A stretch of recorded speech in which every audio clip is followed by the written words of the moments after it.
কিছু মানুষকে বলতে শুনেছি, ও সিজারে বাচ্চা হবে, সে তো খুব ভালোই রে, কোনো ব্যথা নেই, যন্ত্রণা নেই, গিয়ে শুধু বেডের মধ্যে শুয়ে থাকবি আর বাচ্চা হয়ে যাবে, কিছু টেরও পাবি না।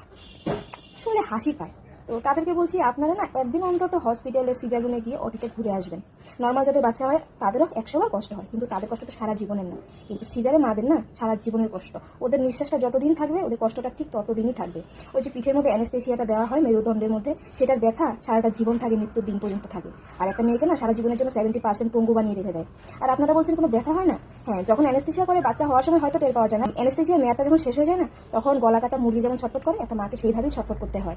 এক ফোঁটা জল খাওয়া যায় না, তার মধ্যে ওই কাকার পেট নিয়ে উঠে বসে বাচ্চাকে ফিট করানো। ভাবতে পারছেন কতটা কষ্ট হয়? আমাদের তো একটুখানি কেটে গেলে কেমন উফ আফ করতে থাকেন, আর একজন সিজারিয়ান মা ওইভাবেই বসে বসে বাচ্চাকে ঘন্টার পর ঘন্টা ফিট করায়। যেদিন সিজার হয় তার বিকেলে, সেদিন বিকেলেই বা পরের দিন সকালেই সেই মাকে উঠে হাঁটতে হয়। পিঠের মেরুদণ্ডের দেওয়া অ্যানেস্থেসিয়ার ব্যথাটা না সারাটা জীবন থাকে, না বসা যায়, না শোয়া যায়, না হাঁটা যায়।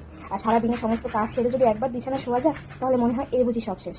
এবার বলি অপারেশন রুমের কথা। অপারেশন রুমের মধ্যে মায়ের অক্সিজেন লেভেল যখন একদম জিরো হয়ে যায়, যখন মা নিঃশ্বাস নিতে পারে না, ডাক্তারবাবুরা সাইড থেকে বলছে ওর তো অক্সিজেন লেভেল একদম জিরো হয়ে গেছে, তখন কি মনে হয় জানেন? মনে হয় এই বুঝি সব শেষ, আর কাউকে ফিরে দেখতে পারবো না, কোনো বাড়ির লোককে দেখতে পারবো না, নিজের সন্তানকে দেখতে পারবো না, ওইটাই মনে হয়।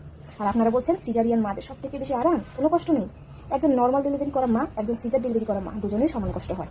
কিন্তু সিজার যে হয় না, সেই মায়েদের কষ্টটা সারাটা জীবন থেকে যায়। নর্মালের কষ্টটা হওয়ার আগে থাকে, হওয়ার পরে কিন্তু সেরকম কোনো কষ্ট থাকে না। কিন্তু সিজার যে মায়েদের হয় না, সেই মায়েরাই বলতে পারে একমাত্র সারাটা জীবন কতটা কষ্ট পেতে হয়। আর কিছু কিছু মায়েদের তো সেলাইয়ের মতো ইনফেকশন পর্যন্ত হয়ে যায়। আপনারা সেটা বুঝতে পারবেন না, আপনারা সমাজের মানুষ, শুধু মুখে বলতে পারেন, ফিল করতে পারেন না কোনো কিছু। একদিন ফিল করে দেখবেন, বা একদিন অন্তত হসপিটালগুলোতে ঘুরে আসবেন, বুঝতে পারবেন কষ্ট হয় কি না হয়, আর কতটা হয়। যে সয় না সেই বুঝে। বলতে তো সবাই বলতে পারে, বলতে তো খুব সহজ সব কিছু। সিজারিয়ান মারা না মৃত্যুর থেকে পাঞ্জা লড়ে বেঁচে আসে, আবার কেউ তো বেঁচে আসতেও পারে না।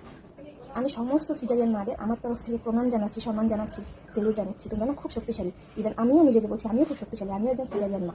আর আমি বুঝতে পারছি কষ্টটা কতটা কষ্ট হয়, মুখে প্রকাশ করা যায় না, আর কাউকে বলে বোঝানোও যাবে না।